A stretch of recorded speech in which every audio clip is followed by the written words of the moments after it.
J'ai un écho, je suis désolé, attends, je coupe un micro. Voilà. Youp, j'en étais, donc c'est ça. Donc là, du coup, en termes de conventionnement, la PCRH se met alors en place soit par le biais de conventions collectives ou individuelles. La durée de l'accompagnement, là aussi, elle est fonction de la problématique de l'entreprise et il y a deux principaux modes différents qui peuvent aussi là, éventuellement se combiner entre eux. Un accompagnement court dit diagnostic action de 1 à 10 jours. Donc, ce serait davantage pour mettre en place un plan d'action opérationnel immédiatement mobilisable dans l'entreprise, donc auprès des salariés et donc là aussi auprès des administrateurs, dans le cas d'un groupement d'employeurs. Autre modalité, un accompagnement approfondi de 10 à 20 jours, alors qui peut se faire donc soit à l'issue du premier niveau d'accompagnement, soit directement à la demande de l'entreprise, et là pour approfondir des thèmes spécifiques ou quand la problématique le justifie. Là aussi, vous voyez que c'est plutôt souple. Quand on a un besoin, finalement, on arrive à adapter, que ce soit en individuel ou en collectif, que ce soit sur une courte durée ou une plus longue durée.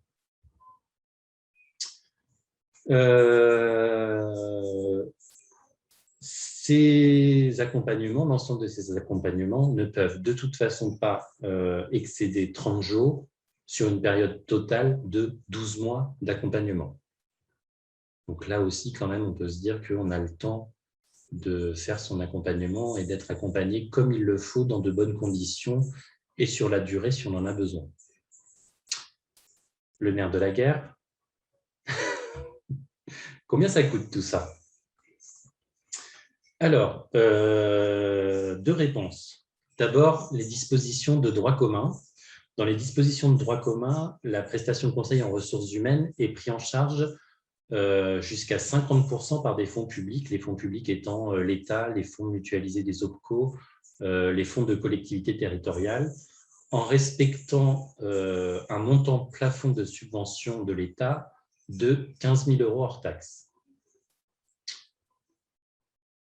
De manière temporaire, dans le contexte de la crise sanitaire, le taux de subvention peut être dépassé. Le taux de subvention de 50% de prise en charge peut être dépassé en respectant toujours le plafond de 15 000 € hors taxes pour l'État. Donc, par exemple, une DRETS peut accorder une subvention permettant de financer à 100% une prestation individuelle afin de supprimer le reste à charge pour l'entreprise du moment qu'on reste dans la limite de 15 000 € hors taxes. Donc, le plafond des 50% peut être dépassé et donc aller jusqu'à 100% de prise en charge. Cette dérogation qui était appliquée jusqu'au 31 décembre 2020 a été prolongée jusqu'au 31 décembre 2021 et elle concerne à la fois les conventions individuelles ou collectives qui seront signées d'ici le 31 décembre 2021. Les prestations devront alors être mises en œuvre dans un délai de 12 mois après la signature de la convention, c'est-à-dire prendre fin au plus tard le 31 décembre 2022. Donc, très clairement, ça veut dire que si vous avez besoin d'une prestation de conseil en ressources humaines, vous pouvez signer une convention individuelle ou collective avant le 31 décembre de cette année pour espérer pouvoir bénéficier d'une prise en charge à 100% du coût du prestataire. Et l'accompagnement pourra avoir lieu sur les 12 prochains mois. J'ai dit que c'était l'État, du coup, qui payait ces prestations entre 50 et 100%, du coup, avec la dérogation, mais qui avait quand même un plafond de 15 000 € hors taxe pour l'État. Un cofinancement est donc particulièrement à rechercher afin de réduire le reste à charge aux entreprises, par exemple. Il peut y avoir des partenariats locaux dans des fédérations professionnelles, avec les OPCO, hors fonds mutualisés, dans les chambres consulaires, auprès des conseils régionaux. Donc, c'est ce qu'on appelle des conventions territoriales d'aide au conseil RH. Donc, ça peut être aussi un moyen de faire réduire le reste à charge pour vous. Deux exemples. L'État peut prendre en charge, par exemple, à 50% la prestation dans le respect du plafond des 15 000 €, l'OPCO 40%, et donc, du coup, pour l'entreprise ou le groupement d'employeurs, il va rester 10% à charge. Un autre exemple, le cofinancement État-OPCO se fait à 50-50, et du coup, le reste à charge pour l'entreprise est entièrement supprimé. À noter, j'insiste sur la date du 31 décembre 2021, puisqu'à partir du 1er janvier 2022, toute convention signée devra respecter les règles du droit commun, c'est-à-dire 50% maximum de prise en charge. Est-ce que vous avez des questions globalement sur ce que c'est la PCRH, comment ça marche, son coût, ses modalités? J'ai essayé de faire assez simple, mais je pense que j'ai fait complet. Et là, on va essayer de vous montrer comment on peut intervenir ensemble, et puis ce qu'on a un peu dans la tête. Nous, c'est RGE aussi. Fédération, pas de questions. Marc. Oui, il y a une question sur le chat, Ludovic. En fait, c'est que je ne vois pas le... Ah si, là, je peux l'afficher, parce que ce n'est pas facile. Un GE peut faire appel à la PCRH pour sa propre structure. C'est exactement, Marc, ce que j'ai indiqué en préambule. L'instruction modifiée le 13 juillet dernier donne bien accès au groupement d'employeurs en tant que tel à la PCRH. C'est exactement ça. Et c'est pour ça du coup qu'on organise ce webinaire. C'est pour vous dire que vous êtes éligible en tant que groupement d'employeurs, au même titre que vos adhérents. Sarah Anna, du coup, je vous laisse la parole. Oui, j'ai encore une autre question. Je suis peut-être enquiquinant. Non, pas de souci. Dans l'approche RH que l'on a auprès de nos adhérents, dans une certaine mesure, on fait, sans le savoir, de l'appui RH. Oui. Si on accompagne nos adhérents, l'objectif derrière étant de créer de l'accompagnement et entre autres, moi, je cherche à développer la partie RH temps partagé. Quelque part aussi, est-ce que ce n'est pas faire rentrer le loup dans la bergerie si on fait appel à un prestataire? Alors, un prestataire pour vous, groupement d'employeurs. J'ai un adhérent, je recense un besoin latent. Je vais avoir envie de lui dire, la bonne formule, c'est de prendre le salarié du groupement d'employeurs. On est d'accord. Hein, voilà. On se le dit entre nous. Bien entendu, voilà. Mais charité bien ordonnée commence par soi-même. Voilà, mais à contrario, on peut être amené aussi… Alors, j'ai eu le cas il y a quelques années où, à travers l'appui PCRH, j'ai eu un consultant qui résolument, lui, avait dit il faut faire appel au groupement d'employeurs pour prendre quelqu'un en RH à temps partagé. Hein, voilà, mais je ne suis pas sûr que tout le monde joue le jeu comme ça. Effectivement, on peut se le dire entre nous que dans ma tête, je ne le cache pas. Ou alors, il faut démarrer les prestataires en disant pensez au groupement d'employeurs, quoi. C'est ça. Alors, du coup, effectivement, oui, je vais pas le cacher que dans ma tête, l'ouverture de la PCRH au groupement d'employeurs eux-mêmes vous permet, vous, de vous professionnaliser sur les aspects RH en faisant appel à un prestataire externe. Mais pour monter en compétence, vous, en tant que permanent de groupement d'employeurs. Et qu'ensuite, pourquoi pas, vous puissiez structurer une offre d'accompagnement en ressources humaines et en formation auprès de vos adhérents. Alors, c'est bien de leur dire quand même qu'ils ont le droit à quelque chose, quoi. Mais c'est déjà ce que je fais, moi, au sein du groupe. Voilà. Mais on est d'accord, mais tout le monde n'a pas développé l'objet secondaire du groupement d'employeurs en prestations RH et formation. Donc, c'est aussi une façon de, d'abord, vous professionnaliser, vous structurer, etc., pour après, pourquoi pas, avoir une grille de prestations auprès de vos adhérents. On est bien d'accord. Après, vous avez aussi une relation commerciale à tenir, des conseils à tenir, et puis faire Voilà, et puis indiquer aussi à vos adhérents qu'ils sont éligibles à ce dispositif d'État. Mais c'est à vous de voir, ce n'est pas à moi. Ok. J'ai cru voir quelques... Non, je ne sais pas. Non. J'avais cru voir un mouvement, mais je n'étais pas sûr. Là, c'est bon. Sarana, je vous laisse la parole du coup. Juste, il y a eu une deuxième question dans le chat. Pardon. Ah, mais oui, mais du coup, on est sur 2 écrans. Marie-Pascale, en qualité de GE, nous devons avoir un numéro d'organisme de formation des... Je ne comprends pas tout à fait la question, Marie-Pascale. En tant que GE, vous pouvez bénéficier de la prestation conseil RH pour vous-même, il n'y a pas de souci. Si vous souhaitez que le GE soit prestataire de la PCRH pour vos adhérents, c'est ce que j'ai dit en préambule du coup. Alors, ce n'est pas avoir un numéro d'organisme de formation, mais c'est avoir une filière commerciale à côté. Ça ne peut pas passer par le groupement d'employeurs en tant que tel, puisque le groupement d'employeurs a bien des statuts associatifs, reste à but non lucratif et ne peuvent donc pas vendre une prestation de ce type. J'espère que c'était la question.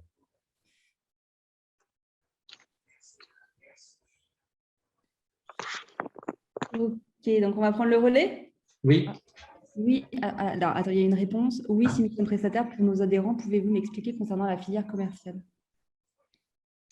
Ça veut dire très clairement qu'il faut créer, à côté du groupement d'employeurs qui a un statut associatif, une société commerciale dont l'objet sera de faire du conseil RH. Et il n'y a que dans ce cas-là où le groupement d'employeurs peut être un prestataire de la PCRH pour ses adhérents et pour d'autres, j'allais dire, puisque finalement, vous avez une filière commerciale. Une société commerciale, c'est-à-dire le groupement d'employeurs étant à but non lucratif, une société commerciale est juste à but lucratif. Donc, créer une SARL, une SAS, un cabinet conseil, hein, c'est ça. Hein. C'est juste que ça a des statuts commerciaux et non pas des statuts associatifs, Marie-Pascale. Merci. C'est bon, Sarah. Merci. Bon, maintenant, on va enchaîner sur notre présentation. La Fabrique Chardé est en effet partenaire du CRGE depuis un petit moment, puisqu'ils ont déjà travaillé ensemble. Et c'est dans ce cadre-là aussi qu'on se présente, nous, pour vous, pour vous présenter d'où on vient et ce qu'on fait et comment on pourrait vous accompagner sur la PCRH. Anna, est-ce que tu veux prendre le relais sur la Fabrique? Oui. Pas de souci. Donc voilà, la Fabrique Chardé, c'est un cabinet de conseil spécialisé sur les formes alternatives d'activité et les mutations du marché de l'emploi.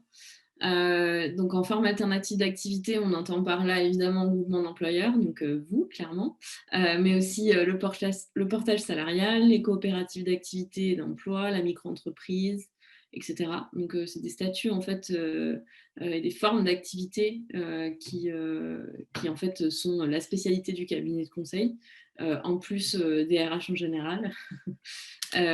Ludovic, si tu peux passer à la slide d'après. Oui. Merci. Donc en fait, nous, à la Fabrique Chardé, on propose 4 types de solutions. Le premier, donc à destination des entreprises, c'est du conseil stratégique, hein, clairement, et des solutions de développement à destination de tout type d'entreprise qui souhaiteraient faire appel justement à des formes alternatives d'activité pour se développer. On accompagne aussi les professionnels de l'emploi pour les sensibiliser et les conseiller en fait sur ce sujet-là, parce qu'on se rend compte qu'en fait les professionnels de l'emploi sont très peu informés de tout ce qui sort du CDI, CDD classique. Donc voilà, on a cette mission de formation et d'accompagnement. On accompagne aussi des particuliers qui souhaitent créer leur activité en toute neutralité, en fait, contrairement à d'autres organismes qui prêchent pour leur paroisse. Nous, en toute neutralité, on leur propose en fait d'étudier leur cas et de vraiment leur proposer le statut le plus avantageux pour leur situation et en fonction de leurs priorités. Et enfin, donc, ce qui nous intéresse là aujourd'hui, des prestations de conseil RH, donc très variées, du recrutement, de la GPEC, de la transformation RH, etc., à destination d'entreprises, pareil, peu importe le statut des entreprises. Voilà. Et donc, du coup, nous aujourd'hui, donc, tu peux passer à la slide après, Ludovic, s'il te plaît. Merci. C'est très frustrant de ne pas avoir le contrôle. La main. En fait, c'est pas mieux de mon côté non plus. Alors ça va, on va tenter de trouver du confort dans cette situation inconfortable. Donc voilà, vos deux interlocutrices, en tout cas, donc partenaires du CRG aujourd'hui, Sarah et moi. Sarah, que je laisserai se présenter juste après, est DRH externalisée. Et moi, donc, je suis consultante RH avec une spécialité sur la conduite du changement. Voilà. Et voilà, bon, il n'y a pas grand-chose à dire de plus. Moi, je suis ce qu'on appelle une DRH externalisée ou à temps partagé. En gros, j'accompagne des entreprises qui n'ont pas de RH en interne. Ça s'apparente un petit peu à ce que Marc, vous disiez tout à l'heure, les RH à temps partagé. Moi, c'est ce que je fais pour différentes entreprises, pour tout secteur d'activité confondu. Donc voilà, donc je connais bien le rapport avec les OPCO auxquels vous allez pouvoir être confrontés aussi. On avait... Ouais, il y a une autre diapo. Et du coup, je vais juste rebondir pour expliquer peut-être davantage pourquoi vous êtes là toutes les deux. C'est qu'effectivement, la PCRH, c'est quelque chose que la Fabrique Chardé sait faire.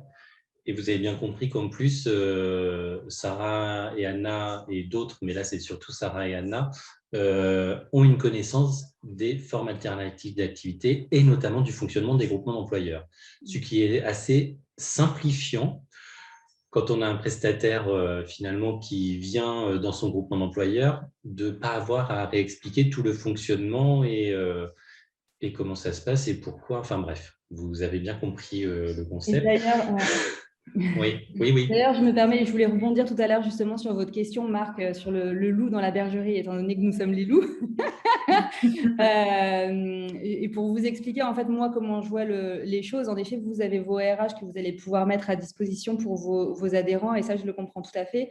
Simplement, vous n'avez pas forcément, ce que disait Ludovic tout à l'heure, toutes les compétences. Donc, vous, en amont, c'est bien aussi de vous professionnaliser sur les compétences que vous n'avez pas forcément en interne. Il y a des choses sur lesquelles vous n'allez pas forcément avoir envie de vous impliquer. Honnêtement, il y a des missions RH et même nous à la fabrique, on est 5, donc on est en capacité de se répartir selon les affinités et les appétences de nos missions. Moi, il y a des choses sur lesquelles je ne vais pas aller naturellement, mais ça va être une autre de nos collègues. Donc, ça vous permet aussi de ne pas vous enquiquiner sur les choses qui vous enchantent un petit peu moins. Et il y a aussi une histoire de prix, en fait. C'est vrai que si vous passez par la PCRH, la prestation, elle va être éventuellement prise à 100%, alors que vous, votre RH à temps partagé, il est peut-être déjà assez occupé, il n'aura pas forcément le temps de s'occuper de vos adhérents. Donc, et voilà, et ça a un coût aussi. Donc, ça a peut-être aussi un intérêt de prendre quelqu'un d'externalisé. Et après, nous, on n'a pas vocation à s'inscrire longuement chez vos adhérents, puisque de toute façon, nous, notre intérêt, c'est de faire des missions aussi et de ne pas rester sur la durée. Enfin, moi, des clients en externalisation récurrents, j'en ai certains, mais on n'a pas vocation à les multiplier non plus, quoi. Donc, pour vous rassurer un petit peu sur cet aspect-là. Et puis là, on est davantage dans le cadre d'accompagnement, effectivement, et puis d'accompagnement des groupements d'employeurs et pas de leurs adhérents, forcément. Je me permets merci pour le. Mais c'est vrai qu'on a une tendance, nous, enfin, j'ai connu des gens qui faisaient de la PCRH au démarrage et qui très vite se faisaient leur clientèle en accompagnement, en coaching, en machin. À un moment donné, je ne veux pas dire qu'ils ne jouent plus le jeu, mais bon. Ouais, c'est pas forcément notre éthique. Voilà. Non, c'est pas la vision. Ça avait une tendance à me rendre grognon. Et puis, Marc, il n'y aurait pas un partenariat avec le CRGE sinon. Ouais. Et sur d'autres questions, parce que là, c'est qu'un seul aspect de ce que nous faisons avec la Fabrique Chardé. Il y en a beaucoup d'autres et beaucoup d'autres très stratégiques pour les groupements d'employeurs à venir. Mais voilà, ce n'est qu'un seul aspect.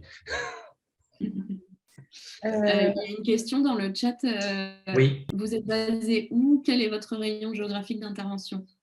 Du coup, on est basé à Bordeaux, toutes les deux, mais la Fabrique Chardé est basée à Paris comme entreprise. Donc, le rayon géographique d'intervention, il est national. En revanche, évidemment, pour limiter les déplacements qui ne seraient pas forcément utiles dans toute la durée du projet, on intervient aussi beaucoup à distance, évidemment. Mais voilà. Ouais, mais on peut se déplacer sans souci, hein. Moi, personnellement, mes Bien sûr. clients sont un petit peu partout en France et dans les Drom. Bon, si vous voulez que je vienne en Guyane, ça va être différent, mais c'est possible. Ah ben, on n'a pas notre adhérente de la Réunion aujourd'hui. Donc non, Sarah, Pas de ne partira pas. voyage. Si Pas de nous voyage. n'arrivons pas à y aller, tu n'iras pas non plus. Pour revenir un peu sur le processus et les formalités, un petit peu, si vous souhaitez vous faire accompagner dans le cadre de la PCRH, il y a en effet plusieurs petites étapes. Alors déjà, vous allez formuler votre besoin et on a Ludovic qui a créé un mail RH pour pouvoir, nous, qu'on centralise vos demandes et vos souhaits. Il y a un membre de l'équipe de la fabrique qui prendra le relais. Alors déjà, on va échanger sur votre besoin. On va aller un peu plus profondément et on va établir un petit diagnostic pour évaluer un peu la mission qui sera la plus adéquate avec votre besoin. On va évaluer une durée de projet. Donc, en effet, nous, on a mis 1 à 10 jours. Anna a mis ça dans sa slide parce que c'est, on le sait, jusqu'à 10 jours où la plupart des missions sont prises à 100%. C'est pour ça, Ludovic, je reviens sur ce que tu avais dit au-dessus. Et notamment, je fais une petite aparté. C'est ce que je disais à Ludovic quand on a préparé nos slides. On a eu le retour, moi j'ai eu le retour de l'OPCO Acto qui nous disait que jusqu'à maintenant, au 21 septembre, je crois, il n'y avait que 30% de l'enveloppe budgétaire qui avait été utilisée. Donc pour 2021, ce qui est pas grand-chose parce qu'ils ont 1 million d'aides. Donc voilà, donc 30% sur leur enveloppe, c'est pas énorme. Donc il y a encore de la capacité jusqu'à fin décembre si vous voulez vous faire accompagner. Et il y a de grandes chances que ce soit pris quand même à presque 100%, je pense, ou voire 100%. Et donc voilà, après avoir pris en compte votre demande et effectué un petit peu le diagnostic et évalué le temps de la mission et la mission qui sera plus adaptée, on va vous accompagner parce qu'il y a un dossier administratif à réaliser auprès de l'OPCO. C'est une convention tripartite, hein. Donc, l'OPCO, le cabinet de prestation et vous. Et donc, ça, on vous aide, on vous prend en main et on fait le dossier avec vous pour que ce soit un peu le moins consommateur de temps. On sait que ça prend du temps de faire des dossiers de formation. Et donc, voilà. Et puis après, on signe la convention ensemble et on est parti pour une mission de quelques jours ensemble sur la durée de l'année 2022. Je prends rapidement la main. Vous voyez bien, et si c'est de nature à vous rassurer, que l'adresse est bien rh@crge.com. Donc, en fait, ça arrive bien au CRGE et même ça arrive dans la boîte mail de Céline que vous voyez en vignette. Donc, ça arrive bien au CRGE. On est bien d'accord. Je vais faire 2 compléments. Sur les accompagnements individuels, je l'ai dit, vous êtes libre du choix de votre prestataire. Vous n'avez aucune obligation. Désolé Sarah et Anna, Non, vous n'avez aucune obligation on n'a pas de problème avec ça. de passer par rh@crge.com et que votre demande soit transmise à la Fabrique Chardé. On est bien d'accord. Par contre, et là c'est plus intéressant, on a imaginé avec Sarah, Anna et Céline de vous proposer un accompagnement collectif puisque finalement, des problématiques RH dans les groupements d'employeurs, qu'on soit au nord, au sud, à l'est, à l'ouest, qu'on soit monosectoriel, multisectoriel, fiscalisé, non fiscalisé, peu importe le secteur d'activité, les RH restent les RH dans un groupement d'employeurs, globalement. Et on a pensé à 2 thèmes. Voilà, on vous les soumet. Pour débat, pour voir votre intérêt. Donc, le premier thème serait un thème un peu technique opérationnel qui peut être mobilisé un peu plus rapidement, on va dire, autour des entretiens annuels, entretiens professionnels, fiches de poste. Voilà. un accompagnement sur cette thématique. Je n'ai pas trouvé de nom à cette thématique. Ça s'appelle donc entretien annuel professionnel et fiches de poste. Voilà. Et la deuxième, que l'on trouve aussi intéressante, mais qui n'est pas du tout la même approche, qui est une approche plus dans la durée et plus prospective, c'est une approche autour de la gestion prévisionnelle des emplois et compétences, la GPEC, cartographie des compétences, plan de développement des compétences, recensement des besoins sur un territoire, ce genre de choses. Donc effectivement, là, on est plus sur une approche prospective, on va dire, et un peu moins opérationnelle dans l'immédiat. C'est deux thématiques qu'on vous propose, parce que c'est deux thématiques qui sont remontées au CRGE aussi, où ce sont des thématiques où des groupements d'employeurs bossent aussi dessus. Certains veulent commencer à travailler leur GPEC territorial. Certains nous ont, de l'autre côté, du coup, interpellés sur je dois refaire mes fiches de poste, est-ce que vous avez des modèles, est-ce que vous pouvez nous accompagner, est-ce que vous avez quelqu'un pour nous aider? Très clairement, on vous propose ça via la PCRH, en accompagnement collectif, avec la Fabrique Cherdé. Je ne sais pas s'il y a des réactions, si ça vous intéresse, si voilà, vous avez envie de réagir. En tout cas. Sachant que du coup, je Oui. reprécise, pour une potentialité de prise en charge à 100%, on est sur une convention signée, enfin en tout cas un process lancé avant le 31 décembre 2021. Oui, donc, merci de le repréciser, Anna, mais en effet, les délais sont courts en fait. Tout est signé avant le 31 décembre et voilà. Idéalement, on a même fait une réunion de cadrage. Quoi. Oui. Idéalement. Sachant que l'accompagnement lui-même peut évidemment avoir lieu en 2022. Et que ça peut durer 12 mois, donc effectivement jusqu'au 31 décembre 2022. Donc voilà, c'est des idées qu'on vous soumet. On vous a présenté globalement ce qu'était la prestation conseil en ressources humaines. Vous avez une adresse mail, bon, vous avez la mienne évidemment, et mon numéro de téléphone en plus, mais sinon il y a une adresse générique qui recense tous les besoins, toutes les questions, rh@crge.com. Mais si vous souhaitez vous exprimer, c'est le moment aussi. Oui, vous avez peut-être des questions sur Ouais. le type de prestation, je ne sais pas, qu'importe, n'hésitez pas, hein, on est là pour répondre à vos questions. Que c'est oui, que ça a trait à ce qu'on vient de présenter et les thématiques qu'on a proposées ou pas. Oui, bonjour à tous. Bonjour, Et à Karine. toutes. J'ai un petit peu loupé le démarrage, mais je pense avoir compris les contours de l'idée. Moi, je trouve ça hyper intéressant de penser ça sur une logique collective.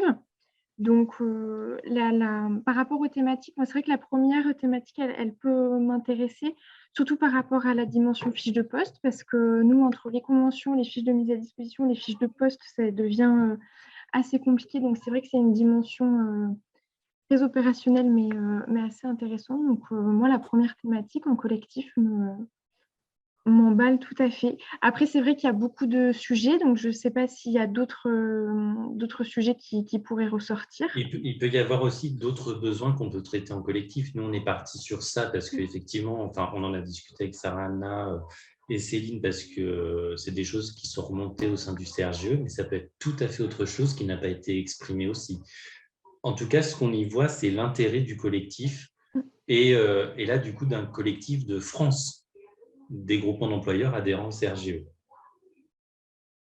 Voilà, ce serait presque une première, il me semble, mais voilà, c'est quelque chose d'assez intéressant, je trouve.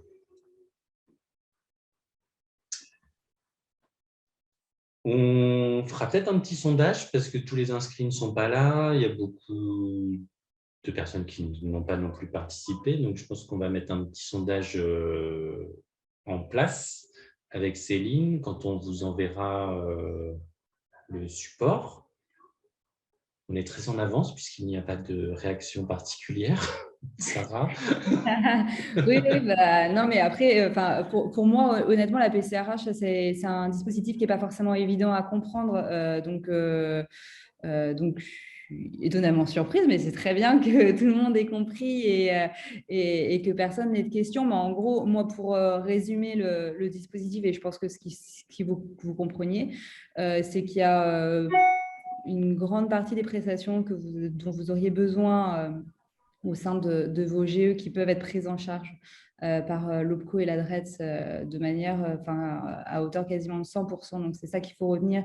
Et je pense que c'est une bonne opportunité sur laquelle il ne faut pas hésiter. Que ce soit, à la limite, ce n'est pas tant nous. Hein. Moi, à la limite, je m'en fiche un peu que ce soit que nous. Mais voilà, que ce soit nous ou quelqu'un, il y a une enveloppe budgétaire qui est allouée à ça, qui n'a pas encore été utilisée. Donc, ce serait dommage de passer à côté. Moi, c'est ce que je dis à mes clients ou à des gens que je côtoie aussi qui sont entrepreneurs et qui ont monté leur société. Donc, pour tout secteur d'activité confondu. Donc voilà, profitez-en, c'est une bonne opportunité. On n'en a pas eu beaucoup ces 2 dernières années, donc pour les entreprises, ça peut être intéressant. Donc voilà, et la limite du 31 décembre, ça n'oubliez pas parce qu'après, à partir du 1er janvier, ce ne sera pas la même histoire, ça c'est sûr. Ce ne sera pas le même taux de prise en charge, en effet. Et non, mais c'est un beau mot de conclusion, en tout cas, Sarah. Donc effectivement, si vous avez un besoin individuel, n'hésitez pas, vous cherchez un prestataire, vous pouvez vous débrouiller. Si vous voulez que ça passe par la fabrique Cherdé, vous passez par le CRGE, il n'y a aucun souci. Pour les besoins collectifs, on passe par le CRGE, on essaye de se faire un groupe et on essaye d'avoir une thématique et on lance quelque chose d'intéressant. Donc oui, là, ça va être surtout le côté administratif avant le 31 décembre et se dire que voilà, on débute peut-être en décembre, mais si c'est en janvier, ça passe. Il n'y a pas de souci. Et si Ludovic, juste une question là pour le collectif. Quand on fait, s'il y a une demande par exemple collective, du coup, chaque GE doit quand même faire une demande individuelle ou ça sera vraiment porté que par le CRGE? Je ne sais pas, Sarah. Anna, en termes opérationnels? Je pense qu'il faut quand même faire une action individuelle, oui, une demande, ouais. Il faudra que chaque GE fasse une demande individuelle pour un accompagnement collectif. Je ne sais pas comment ça se passe. En effet, c'est une bonne question. Je suis désolée, je botte un peu en touche parce que… Non, mais je ne savais pas si en plus non, mais dit ou pas. En fait, on ne l'a pas dit parce que je crois bien que… Enfin, moi, j'ai cherché un peu et des accompagnements collectifs en PCRH. J'en ai pas vu des… Il doit y en avoir. Voilà. Ouais, il doit y en avoir. Soit c'est le CRG. Enfin, ça me paraît bizarre. Oui, quoique, ça pourrait… En tout cas, de toute façon, si c'est un accompagnement collectif, alors ça ne veut pas dire que ce soit porté par le CRGE, mais ça veut dire qu'on vous aide à faire des papiers de toute façon. De toute façon. Et on trouve les réponses. Donc, et au niveau de la prise en charge, de toute façon, ce sera un tarif collectif, en sachant que c'est quand même, si je ne dis pas de bêtises, mais vous me comprenez, Sarah ou Anna, c'est quand même plutôt valorisé par les pouvoirs publics. Oui. On est bien d'accord. Parce que nous, notre OPCO nous a clairement fait comprendre qu'au niveau de la PCRH, il n'y avait plus de budget du tout. C'est quoi votre OPCO? OPCO 2I. D'accord. Ah oui. Ok. Intéressant. Alors mais après, voilà, ils disent souvent qu'ils n'ont plus de budget quand même. Hein. On est d'accord. Voilà. Mais le but, c'est bien ça, c'est qu'on arrive à… On sait très bien que si on monte un collectif DGE, ce sera avec plusieurs OPCO. Et le but, c'est que c'est le CRGE et la fabrique Cherdé qui se débrouillent. Oui, puis en termes d'impact. Non, mais voilà, on prend sur nous, mais il y a beaucoup plus d'impact en collectif, ça c'est sûr aussi que c'est beaucoup plus valorisant. Et puis, voilà, Julie, tu es en Nouvelle-Aquitaine, puisque tu es à Poitiers. Oui. Enfin, voilà, on allait bloquer aussi, nous, la situation avec la DRETS de Nouvelle-Aquitaine. Bon, donc il y a un poids.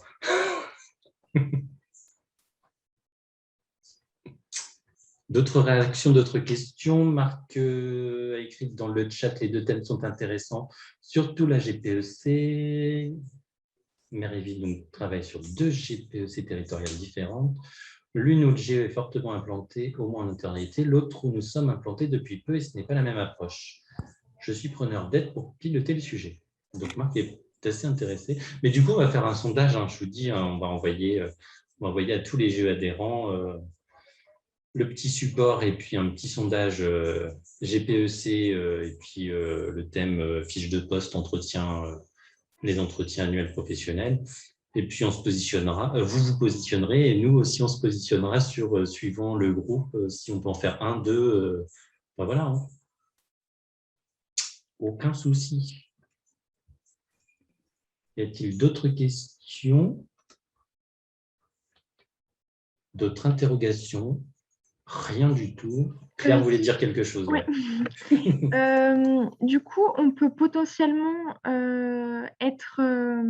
bénéficier de l'accompagnement collectif proposé par le CRGE et éventuellement solliciter un accompagnement individuel. Les deux sont envisageables? Exactement, dans la limite des plafonds de subvention que j'ai mentionnés et des limites de temps et de nombre de jours d'accompagnement total. Okay. Donc, si je me rappelle bien, c'est 30 jours au total, 15 000 € hors taxe sur 12 mois. Okay. Mais tout est modulable et combinable entre eux, que ce soit les thématiques, les modes d'intervention, etc. C'est pour ça, hein, c'est une chance, hein, c'est pour ça aussi qu'on vous présente tout ça et qu'on a interpellé le ministère aussi, quoi.